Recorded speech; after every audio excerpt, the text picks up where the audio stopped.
Fonoquinesis.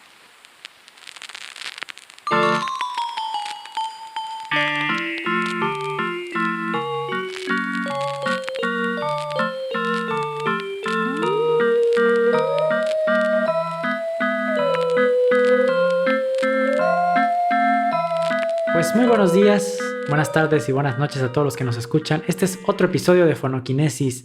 Estoy aquí con mi buen compañero, el señor Francisco de León. ¿Cómo estás, Paquito?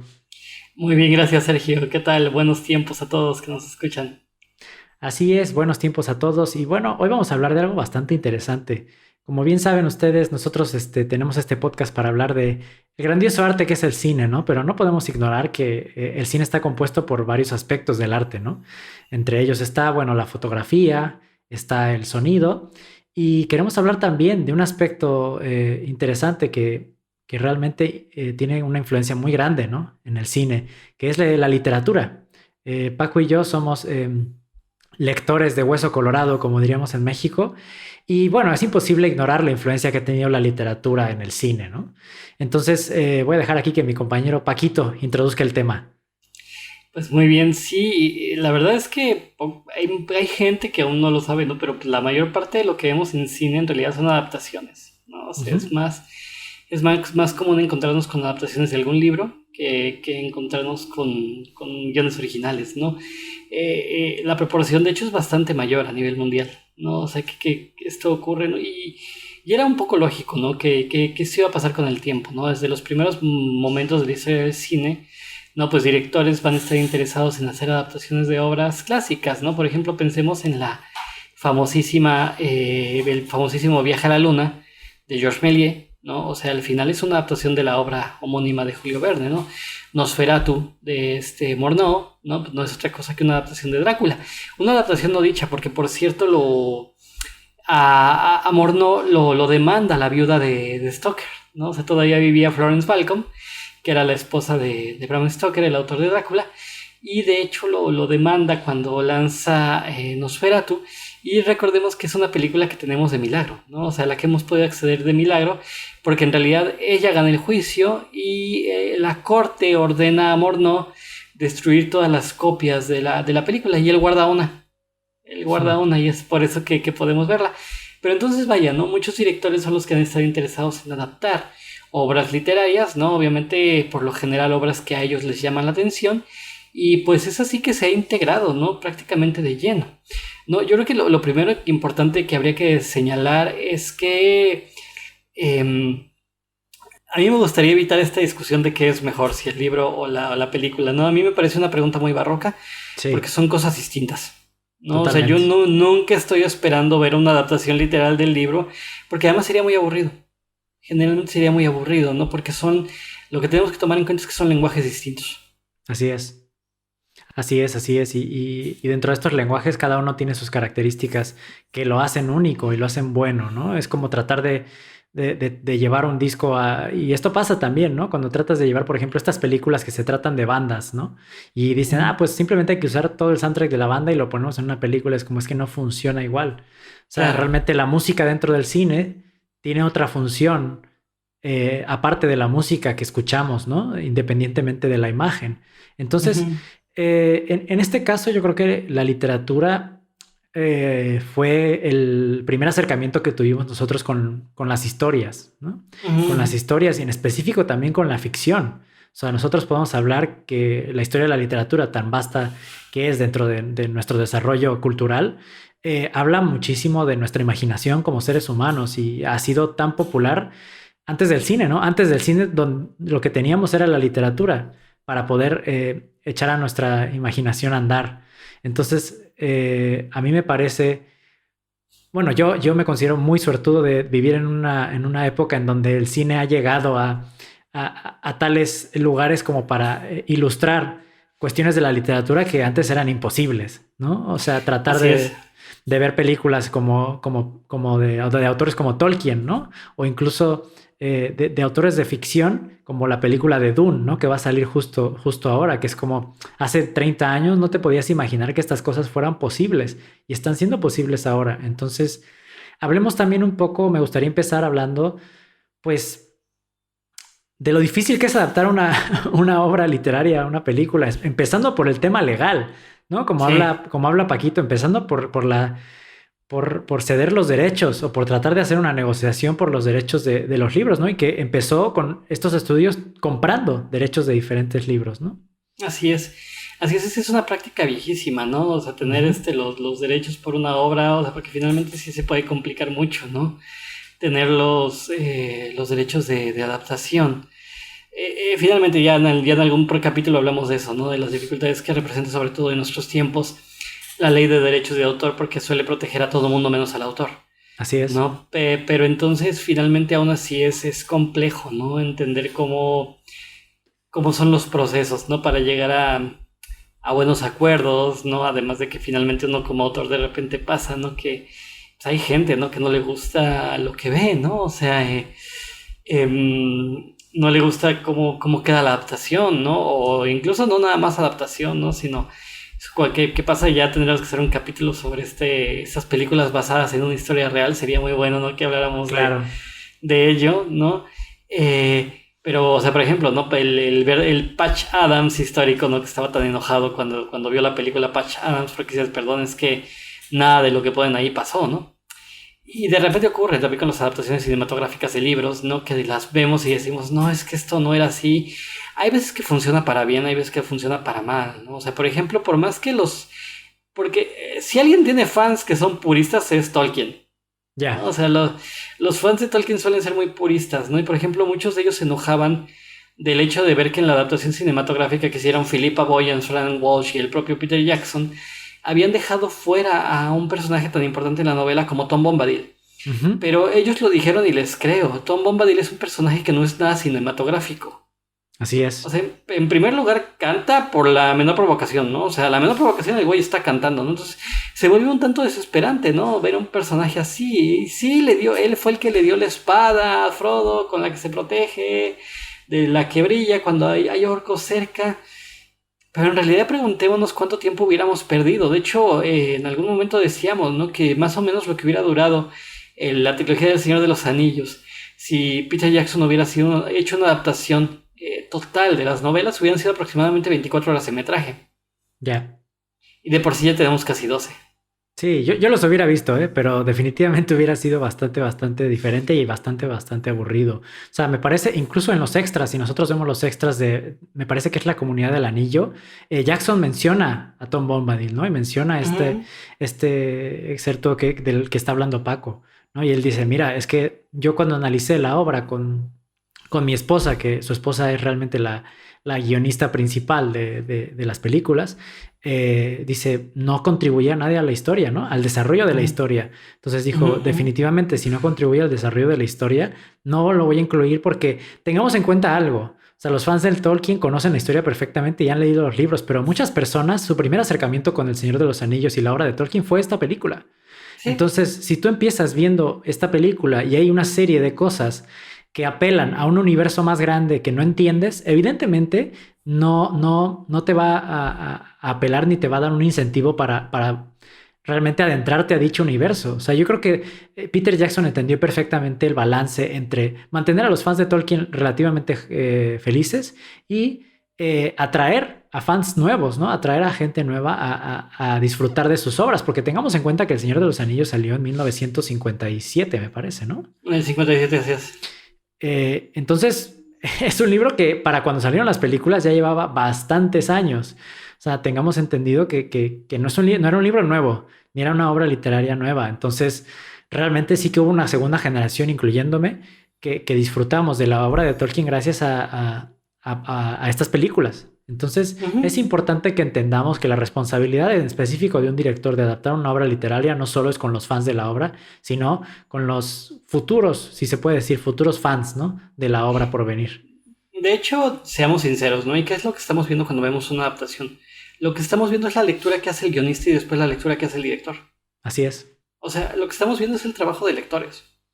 No, o sea, también, o sea, porque de repente, por ejemplo, hay gente que se queja, ¿no? De que, es que yo no me imaginaba así a Frodo, ¿no? Pues qué lástima, así se lo imaginaron ellos, Ya. ¿no? O sea, es su visión, ellos son los que están decidiendo cómo va a operar esa visión y está bien, ¿no? A mí por eso de repente sí me gusta ver remakes, ¿no? Cuando están bien hechos, ¿no? En esta obsesión que hay en Hollywood por hacer remake tras remake tras remake, ¿no? A mí sí me gusta ver cómo imagina un autor distinto cada cosa, ¿no? Eso, por ejemplo, en el cómic pasa mucho, ¿no? Que de repente tenemos distintos autores, y aquí mi fondo lo voy a apagar porque está funcionando muy mal, y distrae bastante, pero justo pasa, ¿no? De repente con este tipo de películas, ¿no? Que de repente pues decimos, ¿no? O sea, aquí se ve bien, ¿eh? Perfecto.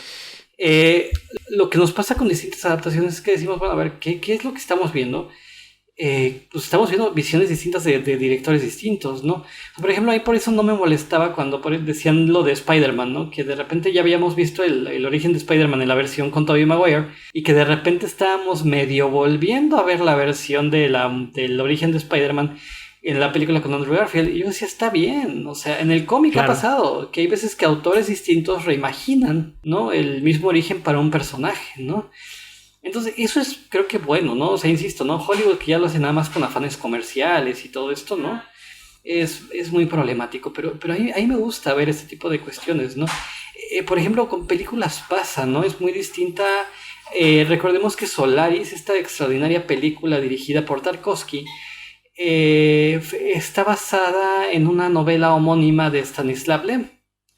Y después Robert Zemeckis hace una versión cinematográfica protagonizada por George Clooney. Mucha gente pensaba que era un remake de la película de Tarkovsky. No, ese es un grave error. Es una nueva versión de la novela de Stanislav de Lem, ¿no? Mala, sí, mala adaptación. Es una mala adaptación sin duda, ¿no? O sea, nadie se acuerda de la versión de Robert Zemeckis, por supuesto. Pero no tenía la intención de funcionar como un remake de la película de Tarkovsky.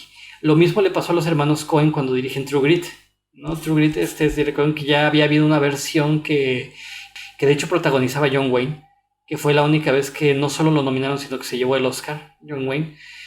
Y los Coen hacen en 2011, hace exactamente 10 años, hacen una versión con Jeff Bridges, que es extraordinaria. Claro. O sea, a mí de hecho, si soy sincero, me parece mejor la versión de los Coen que la versión con John Wayne.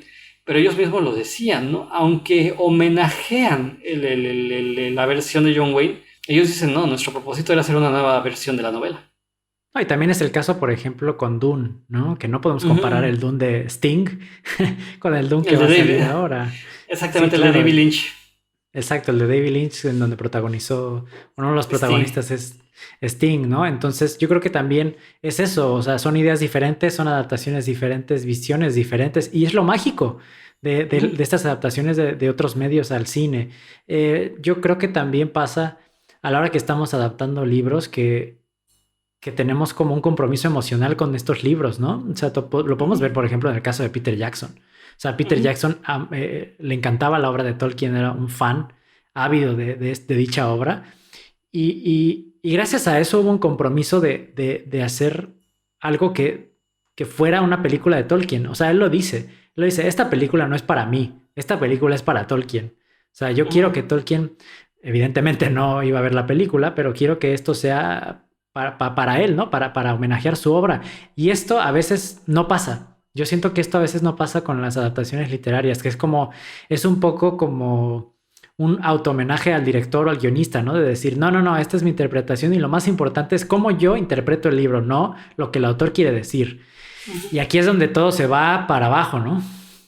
Sí, fíjate que esa es una pregunta común, ¿no? A mí me pasó en algún momento que di un curso sobre adaptación cinematográfica. Alguien me preguntaba, ¿no? ¿Qué es lo que debe de adaptar a un buen guionista y un buen director, ¿no? Yo decía la esencia de la obra. La voz, exacto. La anécdota no es lo importante, ¿no? O sea, te puedes pasar la anécdota por el arco del triunfo, ¿no? Si en realidad eres fiel a la esencia de la obra. Por ejemplo, lo que le pasó a James Whale, ¿no? En realidad su Frankenstein no se parece en nada, que él mismo hizo el guión, no se parece en nada a la novela, ¿no? De hecho, él confiesa que cuando le piden la película ni siquiera la había leído. Pero curiosamente captó muy bien la esencia de los personajes de Mary Shelley. Entonces por eso sabemos que es una buena adaptación. Hay muy malas, ¿no? Hay muy malas, pero bueno, si queremos una adaptación más fiel está la que dirige Kenneth Branagh, ¿no? El guión sí está mucho más apegado a la novela de Mary Shelley, pero como es un medio visual se toma más libertades también. Sí, por eso a mí tampoco me gustan estos puristas de, es que en la novela dice que este personaje usó un listón rojo y en la película está usando un listón azul. Es como sí, pero igual y visualmente es diferente lo que está tratando de captar. O sea, no puedes simplemente aceptar que todas las cosas tienen que ser iguales al libro porque son Ujú. medios completamente diferentes. Y tú piensas que cuando nosotros estamos leyendo un libro, en específico de ficción, estamos imaginando un universo que es nuestro. Cada quien se ha Ujú. imaginado Dune de una manera específica. Cada quien se ha imaginado El Señor de los Anillos y Minas Tirith y Rohan de una manera totalmente personal, lo cual hace que la literatura sea tan mágica. Pero cuando un director tiene que representar este tipo de conceptos de una manera, pues tiene que hacer concesiones y decir qué es lo más importante de este lugar, ¿no? ¿Qué es lo que tiene que quedar plasmado visualmente? Así es, no, de acuerdo. O sea, por ejemplo, justo ahora que mencionas el caso de Dune, y tú y yo fuimos a ver ese documental juntos, me acuerdo, estando ahí en Madrid hace un par de años, ¿no? Así es. Fuimos a ver este documental sobre el Dune de Alejandro Jodorowsky, que a mí me cae muy mal Jodorowsky, a mí me cae muy mal, o sea, no solo como director, ¿no? Como ser humano me parece espantoso. Pero él iba a dirigir la primera versión de Dune, ¿no? Y estaba Giger como diseñador de arte, y iba a protagonizar Mick Jagger. Bueno, se ve que la película era una locura, ¿no? Y se avanzó mucho, ¿no? Al final el proyecto crece tanto que nunca el estudio puede darse el lujo de filmarla, ¿no? Y es cuando se lo dan a David Lynch. Por cierto, dato curioso, en ese momento David Lynch rechaza dirigir el Imperio Contraataca. Ujú. Le habían ofrecido dirigir la segunda película de Star Wars. Él la rechaza por hacer Dune y termina odiando Dune. No, te terminó detestando Dune. Él incluso si puede evitarlo, no habla de Dune. O sea, no le gusta, es la película de la que no le gusta hablar para nada, ¿no? Pero yo, por ejemplo, lo pienso y he de ser sincero, Dune es una de las novelas más aburridas que he leído en mi vida, ¿no? O Mm. sea, la leí poco después de haber visto la película de Lynch cuando era adolescente. Bueno, la película ya había salido antes, ¿no? Pero yo la sé de ya muy tarde, ¿no? La veo y pues bueno, me pareció una mala película, ciertamente, pero dije, bueno, a ver, vamos a ver la novela. Y la novela me aburrió profundamente, de verdad. Yo personalmente nunca he entendido qué le ven. O sea, ¿por qué les resulta tan atractiva? No, a mí me parece aburridísima, francamente.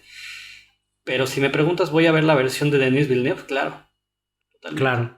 No, además esto que estás diciendo es curioso porque estamos asumiendo que todas las obras que se adaptan al cine son buenas, ¿no? O Ujú. sea, ¿qué pasa cuando estás adaptando una obra que no tiene sustento?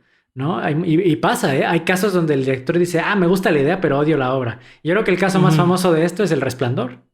Sí, exacto. Kubrick detestaba la novela de Y se lo dijo. Stephen King. Sí, se lo dijo.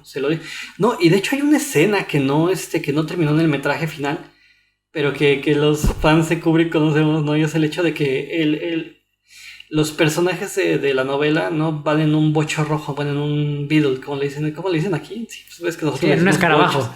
en un escarabajo, ¿no? Rojo, ¿no? Eh, y, y si recordamos, en la película de Kubrick van en uno amarillo. Y, y se cuenta que hay una escena que él sí filmó en la cual va el bochito amarillo, bueno, el escarabajo amarillo va circulando, y de repente pasa junto a un accidente automovilístico en donde abajo de un tráiler hay un escarabajo rojo. Mm. Entonces era una declaración de Kubrick, ¿no? Tu novela está ahí. O sea, los personajes de tu novela están ahí y se murieron. Ni siquiera pudieron llegar al Hotel Overlook, ¿no? O sea, yo voy a hacer mi película. Por supuesto, esto fue un pleito con Stephen Sí. King, quien Mm. odia hasta la fecha la película de Kubrick. De hecho, él Ujú. dirigió su propia versión, que es asquerosa, francamente. O sea, hay veces que ni el propio autor puede dirigir bien la obra, ¿no? Claro, y es que, Pero también sabes qué ujú, pasa, que el libro es aburridísimo. O sea, hay partes es del libro que son, aburrido, aburrido. uf. O sea, a mí, yo leí el libro y te soy franco, eh, me costó la parte del medio, ¿sabes? La parte del desarrollo de la historia me costó muchísimo terminarla porque realmente es completamente aburrido. O sea, hay varios capítulos que tú dices, podrías quitar esto de este libro y no tendría ninguna diferencia. Yo creo que No lo también vas a pasa. extrañar. Exactamente, y pasa con Stephen King en general como escritor. O sea, yo creo que él tiene libros que son mucha paja y poco contenido. Y lo siento por los Sí, fans de Stephen King. Hay libros buenos. O sea, yo admiro a Stephen King como escritor en ciertas partes, ¿no? Hay libros que a mí me gustan, pero definitivamente hay otras cosas que él escribe que es como, o sea, esto no está avanzando hacia ningún lado, ¿no?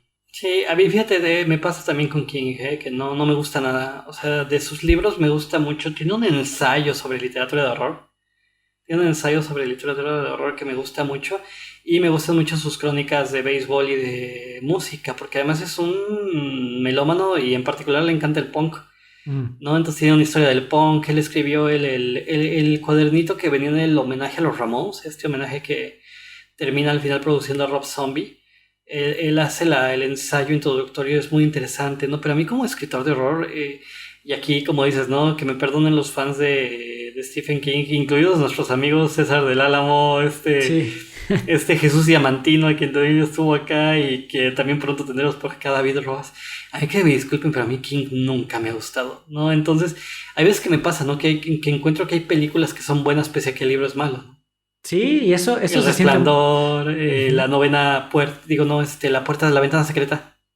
Claro, claro, y eso es al menos, eso te dice algo de la frescura de los medios, ¿no? De adaptar algo a otro medio, ¿no? Y Ujú, te da esperanza de decir, ah, pues igual y la idea original era muy buena, ujú. pero la forma en la que se escribió fue mala, y lo mismo pasa con las películas, puede que la idea sea muy buena, pero la forma en la que se dirigió o se escribió el guión, pues es mala. Entonces yo creo que también hacer cine bueno de una obra yo creo que es más difícil que escribir un libro y te voy a decir por qué. Este es mi argumento acerca de esto.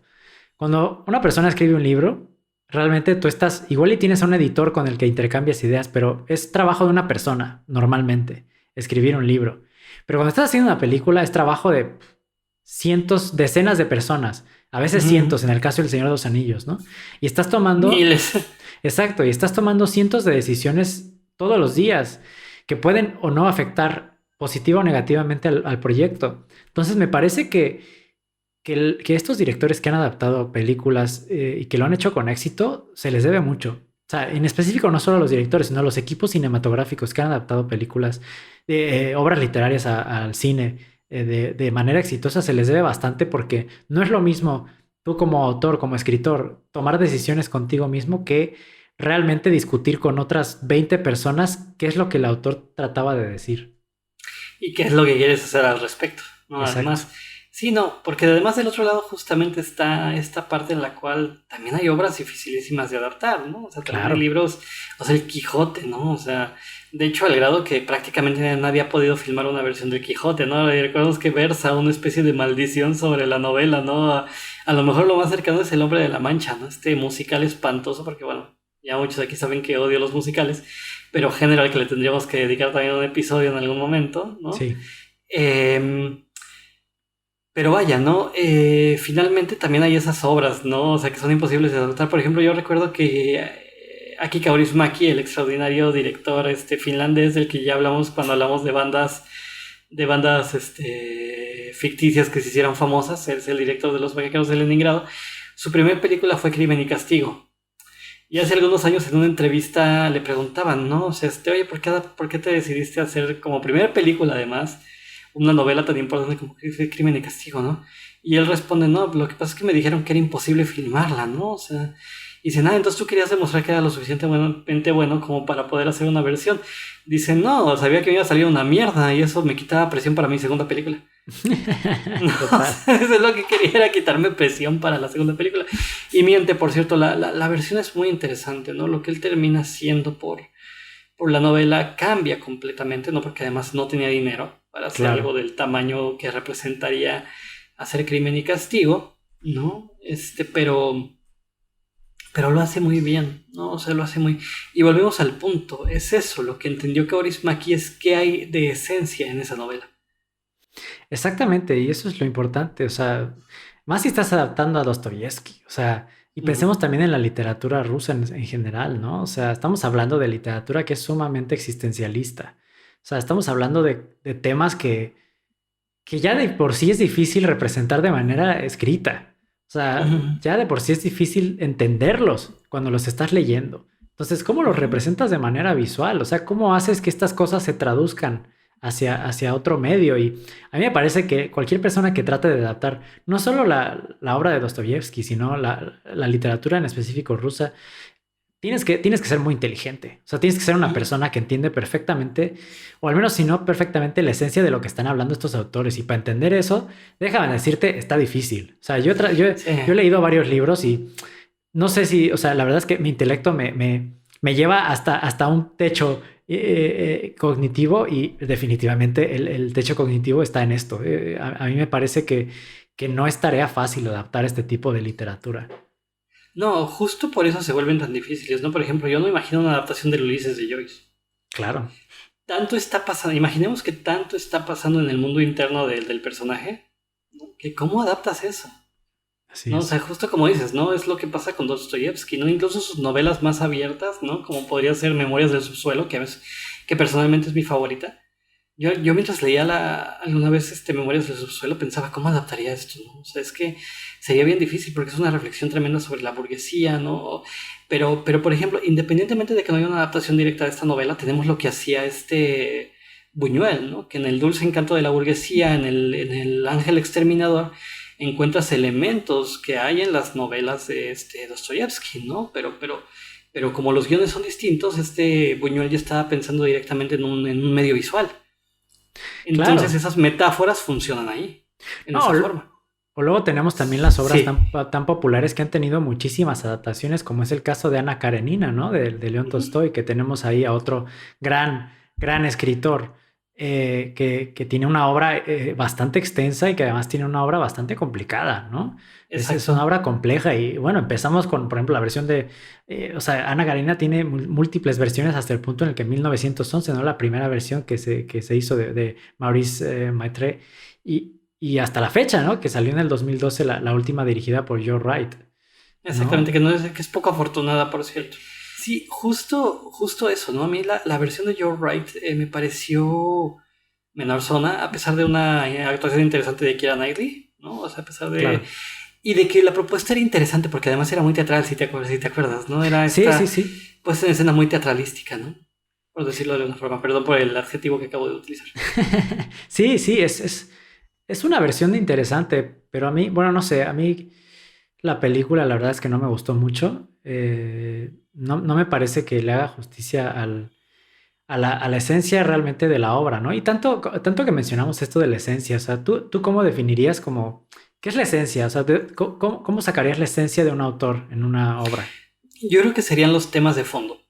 No, o sea, que en esa anécdota que estamos leyendo, ¿no? Hay un tema de fondo. Por ejemplo, si pensamos en Frankenstein, y que vuelvo al punto, es lo que entendieron muy bien tanto James Whale como Kenneth Branagh en sus respectivas adaptaciones, tiene que ver con que Frankenstein va a ese hombre moderno, ¿no? Que está queriendo ocupar el papel divino, pero no solo eso, sino haciendo una reflexión sobre la tecnología. Mary Shelley iba mucho para allá. Y si nos ponemos a pensar en las dos versiones, y bueno, y lo que representa ser un monstruo, Claro. ¿no? Y si nos ponemos a pensar en ambas versiones, tanto la de James Whale como la de Kenneth Branagh, eso está ahí, Ujú. ¿no? Entonces yo creo que cuando hablamos de la esencia de una obra, estamos hablando justamente de aquellos elementos que nos hacen reconocerla. Por ejemplo, el Quijote, el reino de la imaginación. Así es. Y por eso se vuelve tan difícil adaptarlo. Porque todo está ocurriendo en un imaginario. Y para no hacerlo obvio, ¿no? Para no hacerlo didactista, porque ya para eso tenemos a Hollywood, ¿no? Hollywood Exactamente. es el que, ok, quiero ver a Thanos, veo a Thanos, ¿no? O sea, pero no se me ocurre qué puede haber de poder visual en que aparezca una figura que viene de otro mundo. Pero, por ejemplo, sí lo logra con muy poco presupuesto. Volvemos al punto a Denis Villeneuve, cuando hace la llegada, ¿no? Que es en realidad una adaptación del maravilloso cuento La historia de tu vida de Chang, Ujú. ¿no? O sea, y que el cuento es extraordinario, ¿no? Pero ¿qué hace maravillosamente Denis Villeneuve? Que cuando adapta la novela, no está tan preocupado en que veamos a detalle cómo son los extraterrestres. Lo que está preocupado por hacer es entender, bueno, científicamente hablando, entender cómo opera la idea de tiempo en el cuento, porque no es un tiempo lineal, y en segundo, cómo pesaría eso filosóficamente sobre la vida humana. Sí, es una Esa es la esencia del película. relato. Ujú, ujú. Es una película extraordinaria. A mí la verdad es que me gusta muchísimo. Y Sí. hablando de alienígenas, o sea, para hacer una película de ciencia ficción tiene tan poco, rollo hollywoodense, o sea, realmente se adentra mucho más, como dices, al tema principal de la película, ¿no? Y es eso que hablamos. Cuando hablamos de esencia, no estamos hablando de temas, de términos esotéricos, ¿no? O de términos Exactamente. que son difíciles de representar, ¿no?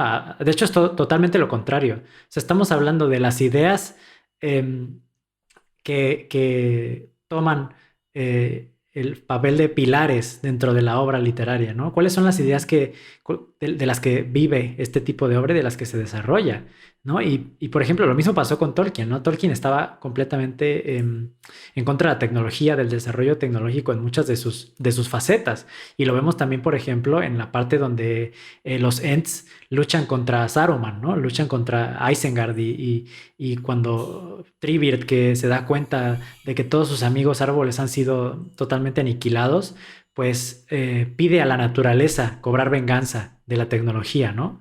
Y esto tiene un trasfondo muy, muy profundo. O sea, Tolkien realmente estaba hablando de cómo eh, al final la naturaleza se cobrará todo lo que le hagamos, ¿no? Sí. Independientemente de nuestra situación tecnológica. Y estamos pensando que esta obra salió en los 50. O sea, realmente todavía no se veía el efecto que se está viendo ahora en el planeta. Todavía no se hablaba de las teorías del calentamiento global.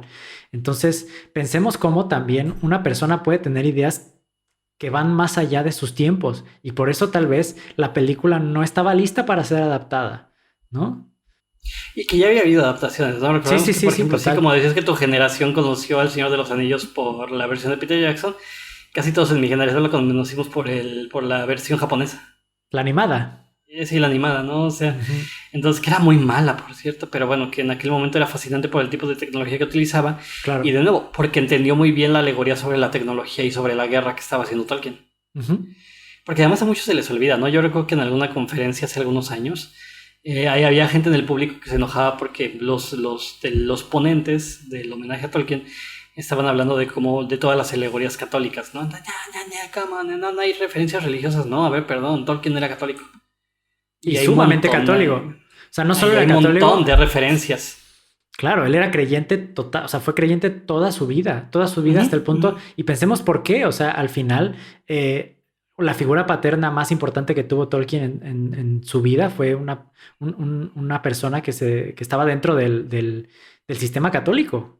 O Ujú. sea, fue alguien que cuidó de él, ¿no? Un padre al final, cuando su familia y pasaron todos estos rollos con su familia, ¿no? Sí, sí, si Ujú. tienen la oportunidad de leer la historia de Tolkien es bastante, bastante interesante. Sí, Pero es una pensemos biografía que, bastante interesante. exacto, exacto, pero pensemos que la religión juega un papel muy importante dentro de su vida y esto no quita relevancia a su obra. Y esto también es otro tema importante, ¿no?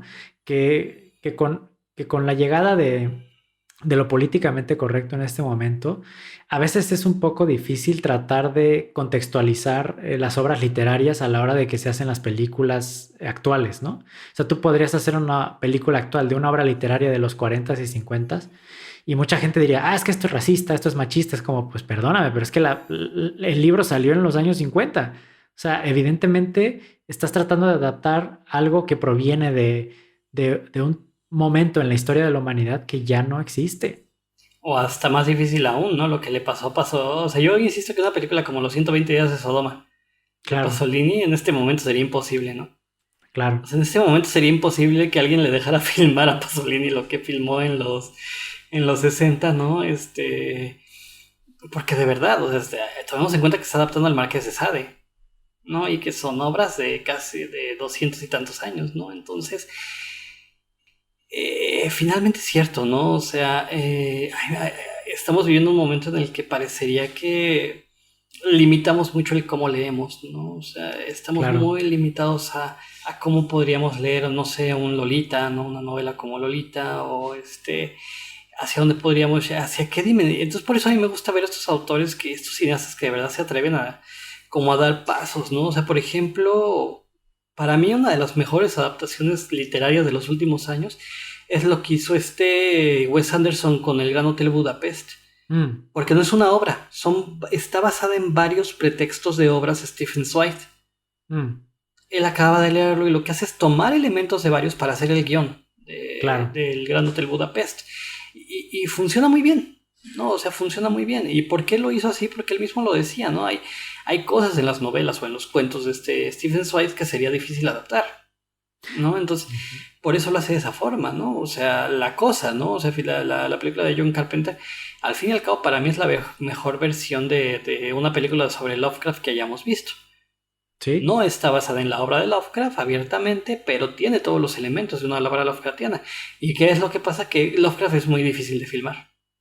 Hasta el punto en el que no lo hemos logrado de manera exitosa. O sea, se habla mucho Ujú. del Lovecraft Country y todo esto, pero yo sigo pensando que la obra de Lovecraft es bastante complicada. Yo creo que lo mismo pasa con la obra de Edgar Allan Poe, ¿no? O sea, que se han tenido Ujú. adaptaciones bastante interesantes de la obra, pero justo quería hablar de otra asunción que creo que estamos haciendo y que no es así, ¿no? Que hay veces que pensamos que la adaptación de una obra literaria proviene de un libro completo, ¿no? Y Sí. muchas veces los directores tienen que adaptar cosas de obras literarias que o no están completas o que son muy pequeñas, ¿no? Que viene de un cuento igual y de 2 páginas y tú dices, ¿qué pasó después? Y esto yo creo que es lo más interesante de las adaptaciones también, ¿no? Que eh, tú puedes añadir a lo que tal vez el autor había escrito, ¿no? Es decir, ¿qué pasaría si la obra siguiera de aquí, ¿no? Y lo mismo pasaba, por ejemplo, yo recuerdo lo mismo, vuelvo a mencionar a Peter Jackson, ¿no? Que él llamó a 2 de los ilustradores de los libros de Tolkien, ¿no? De las diferentes ediciones de Tolkien, 2 de los ilustradores más importantes de sus obras terminaron siendo diseñadores de set de Peter Jackson, ¿no? Y Ujú. él era muy interesante porque él hablaba, por ejemplo, de una imagen que tiene de Hobbiton, ¿no? Del hogar de los hobbits, ¿sí? En De los hobbits. específico de la casa de Frodo y de Bilbo Baggins, ¿no? Y es una imagen muy bonita que sale el horizonte y sale la puerta y le dijo a uno de los ilustradores, ahora quiero que me hagas el resto de la casa. O sea, quiero que Ujú. me ilustres cómo sería el resto de la casa, ¿no? Así es. Que es como, igual en la obra no está imaginada en esa imagen, pero evidentemente él desarrolla a partir de lo que tenemos, ¿no? Ujú, ujú. Sí, sí, totalmente, ¿no? O sea, totalmente va reimaginando todo a partir de esa serie de elementos, Así ¿no? O es. sea, porque esa es la labor de una película, ¿no? O sea, imagínense justamente, llama a uno bueno, no miles de diseñadores, sino llama a uno a los diseñadores de arte, ¿no? Y ellos proponen a veces cientos de ideas, ¿eh? Se los juro, hay veces que un diseñador de arte puede llegar con cientos de ideas y el director tiene que decir, ¿no? Este es el diseño que me gustaría ver en la película, ¿no? Así es. Y claro, puede ser que no se parezca a lo que nosotros habíamos imaginado, Claro. pero se parece a lo que el autor está imaginando para la obra, y eso es lo importante al fin y al cabo, ¿no? Claro, hay gente que lo hace muy mal, insisto, ¿no? No, Sí, no sí. vamos a estar ahí comparando, ¿no? Pero justo ahora que decías, Edgar, hace un momento que decías Edgar Allan Poe, es lo que tiene, ¿no? O sea, por eso las adaptaciones de Poe generalmente que hay es con alguien leyendo el cuento, porque casi todo está pasando en el mundo interior del personaje. Imagínense el corazón del actor. Claro. O sea, ¿cómo hacemos para que sí, puede haber una gran actuación y lo que sea, pero cómo hacemos para extender durante la duración de un largometraje, por ejemplo, para manifestar la desesperación que tiene el personaje cuando están a punto de descubrirlo porque mató al dueño de la casa? Así es. Todo está ocurriendo en su interior. El paso del péndulo está ocurriendo en el interior, ¿no? Hay gente que lo ha hecho muy bien, ¿no? Por ejemplo, Janes Van Meyer, el extraordinario director checo, tiene esta adaptación del Pozo y el péndulo, pero lo combina con un cuento de Villiers de L'Isle-Adam, que se llama La Esperanza, ¿no? O sea, lo que Mm. es juntar ambos cuentos cortos para hacer su guión. Y hay momentos en donde se dispara el güey, ¿no? O sea, va hacia lugares que ninguno de los dos cuentos van. Claro, y también es eso, ¿no? O sea, ¿qué tanto te atreves tú como director o como guionista ir más allá del autor, ¿no? Ujú, Igual ujú. ir más allá con el peligro de alejarte de la idea original. Yo creo que también ese es el rollo, ¿no? Y como dices, es como por ejemplo adaptar la obra de Kafka, ¿no? O sea, ¿cómo adaptas una obra como las transformaciones? O sea, es como complicado, ¿no? Realmente ilustrar una obra tan compleja y tan interior. Sí, sí, exacto, ¿no? Y tenemos pocas adaptaciones. Está la versión del castillo de Michael Haneke, que Así además a es. mí me encanta, ¿no? Porque Haneke acaba así con un negro total, ¿no? Y de repente aparece un intertítulo que dice, hasta aquí llega la, porque recordemos que el castillo está incompleto. Kafka no lo terminó, ¿no? Entonces dice, hasta aquí llega el manuscrito del castillo, y ahí acaba, ¿no? O sea, entonces, así acaba de una manera bien abrupta, ¿no? Los que han adaptado poemas, en gran medida, por ejemplo, El cielo sobre Berlín, o Las alas del deseo, ¿no? Como es conocida también esta extraordinarísima película de Wim Wenders, está basada abiertamente en uno de los poemas de las elegías del Duino, de Rilke, ¿no? Entonces, o sea, no nada más pensemos, acaba de decirlo, el género literario más adaptado en el cine es el cuento. Y yo creo que tiene que ver con que se parecen, ¿no? Porque un cuento está escrito para ser leído en un solo aliento. Generalmente un cuento lo leemos así como decimos en México, en una sola sentada, ¿no? Claro. Pero sí, generalmente un cuento, como se desarrolla en una sola atmósfera, solemos leerlo así. En cambio, una novela, pues tomamos nuestro tiempo, etcétera. Por ejemplo, ahora está pasando más, ¿no? Que los que adaptan novelas o novelas gráficas es en televisión. Sí, exacto. Y yo también pienso que los cuentos también son de una naturaleza mucho más ilustrativa, ¿no? También pensemos en la audiencia de los cuentos. Muchas veces la audiencia de los cuentos son niños o son personas que son un poco más, que son menores de cierta edad. Ciertos cuentos, ¿verdad? No vas a hablar de los cuentos de Edgar Allan Poe, no le vas a leer eso de noche a tu sobrinito, ¿verdad? A Cortázar. Ya. Pero me refiero a que la naturaleza del cuento muchas veces sí que es bastante ilustrativa y se presta muchísimo para el medio del cine, ¿no? Por eso ayuda tanto y por eso yo creo que también funciona muy bien. Y quisiera también hablar de otro caso, por ejemplo, cuando el cuento es demasiado gráfico, como pasó con American Psycho, ¿no? Que el libro era demasiado gráfico para el cine. La novela, se tuvo que reducir un poquito, ¿no? Sí.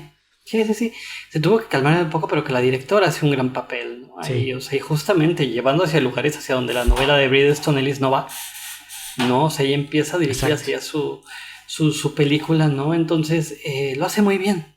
O sea, lo hace muy bien. Justamente, ese era el planteamiento que ella hace, ¿no? O sea, que es bien interesante, ¿no? Que sea una mujer la que dirige la película, ¿no? Y que lo habíamos hablado en ese capítulo en el que hablamos de mujeres directoras de cine de horror. Así es. O géneros parecidos, ahí la mencionamos a ella, ¿no? O sea, que pasa de repente este asunto de que tanto el estudio se metió y no le permite filmar algunas de las escenas más violentas de la novela, ¿no? Pero ella logra ponerlas muy bien en un lenguaje metafórico visual. O sea, no es necesario ni siquiera que se vea tal cual se vio en el cine, ¿no? Porque estamos conscientes, volvemos al punto, porque estamos conscientes de que es otro género, ¿no? Que es otro lenguaje, que se desarrolla de manera distinta, ¿no? Sí, ¿sabes también qué pasa?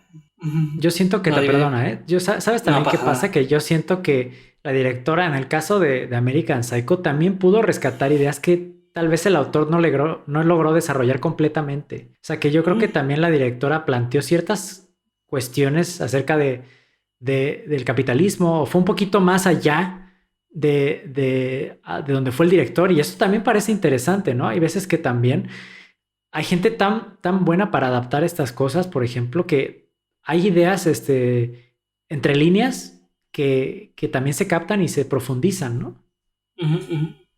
Sí, exacto, ¿no? Hay veces que, digo, no sé qué tanto sea esto, ¿no? De que el autor no supo ver, ¿no? Sino que pues, es que ni siquiera le da tiempo, ni siquiera le interesa. No, eso, que no lo desarrolló exactamente. No, y que pues al director sí le llama la atención, ¿no? Por ejemplo, yo la verdad también pienso que cabe señalar que la novela se escribió después, el cuento corto era el que existía, pero, por ejemplo, 2001, Odisea del Espacio, ¿no? Y el cuento es muy menor, ¿no? O sea, Arthur C. Clarke, de hecho, a mí no me parece un gran autor, pero él estuvo involucrado en la creación de la película, a tal grado que la novela se escribe después del lanzamiento de la película, ¿no?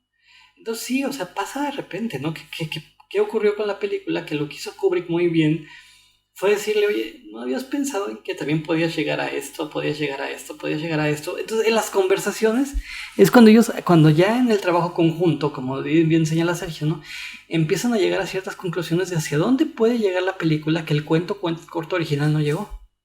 Claro, y también pensemos que el mero mole de Kubrick, como decimos aquí en México, el mero mole de Kubrick eran las adaptaciones literarias. O sea, él realmente pasaba mucho tiempo buscando libros para adaptar a películas, ¿no? Él leía muchísimo y realmente estaba interesado en encontrar historias interesantes para adaptarlas, ¿no? Incluso él lo decía, ¿no? Que ya muchas buenas historias estaban escritas, que realmente era utilizar lo que había en el imaginario literario para llevarlo a otro medio. Exactamente, de hecho prácticamente todas sus obras son adaptaciones, ¿no? O sea, pensemos eso, prácticamente todas las obras de Kubrick ya existían en algún medio anterior, ¿no? O sea, incluso mucha gente no sabe, ¿no? Muchos pensaban que era un guión original la de Ojos bien cerrados, pero no, es una novela en alemán. No, que ahorita se me está escapando el nombre, es algo del sueño y esto más. Ahorita se me está escapando el título original de la novela. Pero es una adaptación también, ¿no? La novela es loquísima, por cierto, pero Y va de mano a pensemos, lugares muy distintos. claro, y pensemos que consideramos a Kubrick uno de los cineastas más importantes de la historia del medio, ¿no? Entonces, si uno de los Ujú. cineastas más importantes de la historia del medio entiende que la mayoría de las ideas ya están escritas, simplemente hay que encontrarlas, eso dice bastante de el desarrollo cinematográfico, ¿no? Ujú, ujú, ujú. Exacto, exacto, sí, de cómo un director puede llevar hacia distintos lugares un tema o determinados temas y la propia adaptación, ¿no? Hay gente que ha jugado, por ejemplo, con eso, ¿no? Ahorita que estamos hablando de adaptaciones cinematográficas, vale la pena hablar del Ladrón de Orquídeas, Mm, ¿no? Película que claro, originalmente se llama Adaptation, ¿no? claro. Dirigida por Spike Jonze y con guión de Charlie Kaufman. Que además la historia es bien curiosa, ¿no? Porque efectivamente, ¿no? Le habían. A Charlie Kaufman le llaman para hacer el guión de una novela que se llama El ladrón de orquídeas, ¿no? Y él decía, es que ¿cómo adapto esta novela? No tiene anécdota, no tiene nada, ¿no? O sea, en realidad es una novela muy poco interesante, ¿no? Escrita por Susan Orlean, si mal no recuerdo, que es el personaje de Meryl Streep en la película. Y Ujú. lo que hace muy inteligentemente Kaufman es inventarse un hermano gemelo, que por cierto él no tiene, pero a ponerlo como su alter ego para hablar del momento en el que él estaba escribiendo la adaptación de una obra que no sabía cómo adaptar. Entonces la película se vuelve una locura metaficcional impresionante, ¿no?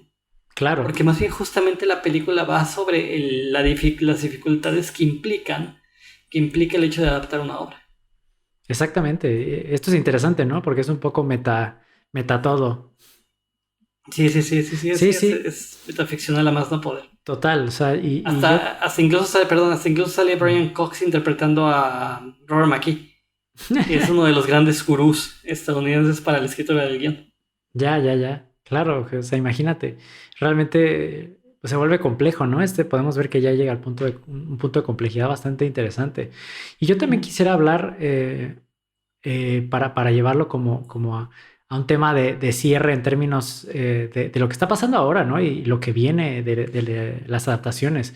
Porque a mí me parece que estamos en terrenos bastante peligrosos en términos de adaptaciones, porque muchos libros, muchas obras se están llevando a series de televisión, ¿no? O series de ujú, Netflix o de servicios de streaming. ujú. Y esto también se presta a que se alargue demasiado una obra, ¿no crees?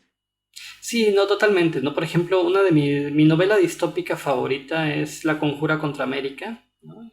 Que quienes siguen también distópicos y desintegrados, el hijito de acá de Fonoquinesis, otro podcast. Hay un capítulo dedicado a esta novela, ¿no? La novela es de Philip Roth, el Ujú. extraordinario escritor de Nueva Jersey, ¿no? Y él hizo muy bien, ¿no? La adaptación la hace ay, se me acaba de olvidar su nombre. Bueno, el autor de The Wire, extraordinaria serie de televisión sobre el tráfico de drogas en Baltimore. Se me acaba de olvidar el nombre del autor. Pero bueno, él es el que hace la adaptación, ¿no? Philip Roth está muy contento, pero lo primero que le dice es, te dejo adaptar la novela con una condición. ¿Cuál? Tiene que ser una miniserie. David Hasta donde llega Simon. David Simon, gracias, exactamente. David Simon es quien adapta. Y Philip Roth le dice, tiene que ser una miniserie. No podemos mantener esto vivo hasta el cansancio, no con tal de seguir sacando dinero. Y Claro. qué es lo lamentable que ha pasado, por ejemplo, con el cuento de la criada, ¿no? Mm, Que tiene una primera temporada extraordinaria y de ahí en adelante se va para abajo hasta el grado de que la perdonan. A mí que me disculpe quien sea, por más fanáticos que sean del cuento de la criada, el personaje de June a esas alturas del partido en la cuarta temporada es una caricatura ujú. de sí misma. Y creo que tiene que ver con el hecho de que, como bien dices, ¿no? Con tal de seguir teniendo más temporadas, han extendido la anécdota de la novela en un lugar al que no ha llegado, al que la novela nunca llegó, Claro, y ya se hicieron un camotazo ahí espantoso, porque ya no es comprensible ni siquiera. claro, Estén llevando claro. el... O sea, llega un punto en que cuando el personaje está justificando por qué quiere volver a Gilead, que es que es esta dictadura religiosa, ¿no? Esta teocracia, ¿no? Estadounidense en la que ella habita, uno dice, ¿por qué? O sea, de verdad no hay justificación narrativa para que ella vuelva tan insistentemente. Nada me hace creíble, ¿no? Que ella decida volver. Entonces, eso pasa, ¿no? Pero afortunadamente también hay estos momentos en los cuales se están adaptando cosas de manera muy inteligente, ¿no? Por ejemplo, Good Omens de Terry Pratchett y Neil Gaiman fue una adaptación muy inteligente, ¿no? O sea, generalmente a mí me gusta mucho eso, ¿no? Cuando de verdad contienen la obra a lo que es, ¿no? O sea, vaya, justo ahora que ya viene una versión televisiva del Señor de los Anillos, vuelve Tom Bombadil. Justo te iba a decir, o sea, le tengo miedo, ¿eh? Tengo miedo, Ujú. como decía el meme ese de los videos, tengo miedo, tengo miedo. Tengo miedo, que era de un personaje de 31 minutos, de hecho. Realmente tengo miedo acerca de qué va a pasar con El Señor de los Anillos y con la obra de Tolkien en general. Ujú. Porque yo sé que la familia de Tolkien es muy protectiva acerca del legado que dejó su abuelo y esto es importante, ¿no? O sea, realmente proteger la obra porque significa mucho para muchas personas. Entonces, quiero ver en qué resulta. Quiero ver en qué resulta porque realmente Ujú. El Hobbit sufrió de esto, ¿no? Sufrió de, las películas sufrieron de un alargamiento completo que dices, mira, es que el libro no se tenía por qué haber, o sea, las películas no tenían por qué haberse alargado tanto, ¿no? O sea, yo creo que Era una. exacto, Eso era una película, punto. se pudo haber desarrollado la idea máximo en 2 películas. Y bien, ¿sabes? Era una. O sea, para mí era una, ¿no? Que era lo que quería Guillermo del Toro. Recordemos que era el director original. Ujú. Cuando le piden extender a dos y luego a tres es cuando dice yo renuncio. Y Peter Jackson en realidad no estaba listo para algo así. No, absolutamente no. Y salieron a... Peter Jackson básicamente le tocó recoger los papeles que estaban tirados en todo el suelo. O sea, a Peter Jackson le dijeron, si tú no salvas este proyecto, pues se va a la basura, ¿no? Sí, y no vuelves a tener trabajo prácticamente, ¿no? Sí. Claro, claro, y tuvo que salvarlo y bueno, lo salvó de la manera que pudo, ¿no? Pero el hombre, yo creo que, y además estaba teniendo problemas de salud en ese momento, ¿no? También, o sea, Sí. Yo, complicado, de- yo, yo debo pensar yo debo confesar que la segunda me pareció tan mala que ni siquiera vi la tercera. Nunca la he visto. ¿no? Y la tercera, Nunca uf, he visto la... Decidí ni siquiera volver a verla, ¿no? O sea, no, ya ni siquiera me interesó, vaya, ¿no? Y por cierto, nada más así como antes de cerrar, me gustaría decir, ¿no? ¿Cómo confiaron en una... ¿Cómo saber que una adaptación es mala? Hay una fórmula bien segura para saber si una adaptación va a ser no solo mala, sino terrible. La hizo Disney. claro. Disney es lo peor para adaptar obras literarias, ¿no? O sea, creo que la mejor adaptada es Alicia en el País de las Maravillas. Hmm. Y tal vez Peter Pan me atrevería a decir, ¿no? Y eso aún le pongo así, Peter Pan lo digo tomando pinzas, ¿no? O sea, porque aún es muy problemática no, ya no digo en términos políticos, ¿eh? Es muy problemática incluso como adaptación, ¿no? O sea, digo en términos políticos, pues más aún todavía, pero incluso en términos de adaptación es muy insultante. Entonces, por eso a mí me saca de onda, ¿no? Cuando, por ejemplo, tuve una alumna, ¿no? Que me decía, no, pero es que, ¿cómo van a hacer a la sirenita negra? Que quién sabe qué. Pues, que me da igual si es morada, ¿no? O sea, es una sirena, ¿no? Vaya, Claro. no sabe de qué color No, lo son, ¿no? mismo Pero, pasaba con los fans de Harry Potter que dijeron, ¿cómo va a ser Hermione negra, no? Es sí, como, si en exactamente. el libro no Sí, mencionan que es blanca, ¿cuál es el problema de que sea sí, negra? sí, no, y aunque lo mencionara, ¿cuál sería el problema, no? O Claro. sea, y empieza a decir, no, pero es que esta edición y la original, y le digo, a ver, perdón, la original es un cuento de Hans Christian Andersen y la pobrecita termina convertida en espuma. No, entonces ni siquiera me vengan con ese argumento de que es que en el original, ¿no? Pues en el original de Cenicienta se cortan, una de las hermanas se corta los dedos para que le entre la zapatilla, que por cierto es de satén, no es de cristal, etcétera, ¿no? No, en general Disney adapta muy mal, ¿no? Ah, tiene otras dos muy buenas adaptaciones, por cierto. La vendedora de cerillos de Hans Christian Andersen Mm, y El jinete sin cabeza. mm, Es la leyenda de Sleepy Hollow, pero claro. que tienen curiosamente un factor importante, son cortometrajes. O sea, ni siquiera son películas largas, ¿no? Pero por ejemplo, lo que hicieron con El Jorobado de Notre Dame es una mentada de madre. Claro. Sí, pero O también sea, pensemos que más y más, y esto va a seguir pasando, o sea, entre más adapten sí. y más se sigue evolucionando este rollo Disney de lo políticamente correcto versión Disney, Ujú. definitivamente va a empezar a haber más adaptaciones de películas que terminarán siendo olvidables. O sea, olvidables Sí. completamente, ¿no? Y cosas que se quedarán como... Incluso los autores, ¿no? Si se adaptan cosas de autores que no pueden ya ni siquiera decir nada acerca del poderío que es el imperio Disney, pues también es complicado eso, porque yo creo que Disney ha comprado ya tantas cosas Sí. que, que incluso si tú como autor estás en contra de que salgan, si los derechos son de Disney, pues I'm sorry.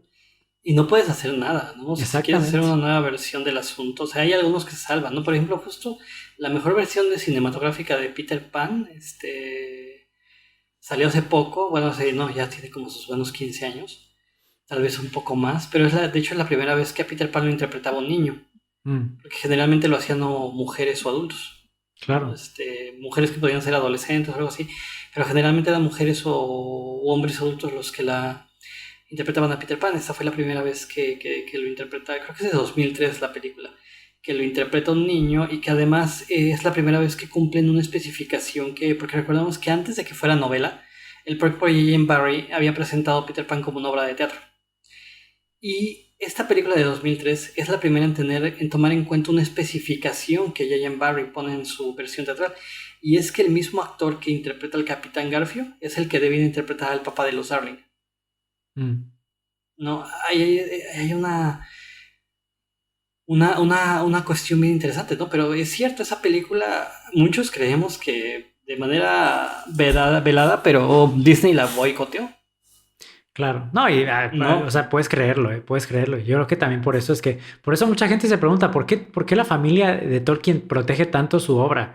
Pues es exactamente por esto, porque si no la protegieran, lo primero que pasaría sería que Disney o Amazon o alguna de estas compañías compraría los derechos y la destruiría completamente. Y haría una basura de la obra y la llevaría a lugares donde todos realmente lamentaríamos que llegó hasta ese punto, ¿no? Porque pensemos que Tolkien tiene muchísimo contenido que no se ha adaptado al cine. Muchísimo. Ujú. O sea, El Señor de los Anillos y El Hobbit solo es la punta del iceberg de lo que escribió Tolkien y del universo que él desarrolló. Entonces, se puede hacer mucho de ahí. Es por eso que se protege tanto este imaginario, porque lo puedes destruir completamente. Y por todos lados, ¿no? O sea, es por lo que Claro. también Bill Watterson dejó de publicar sus historietas de Calvin y Hobbes.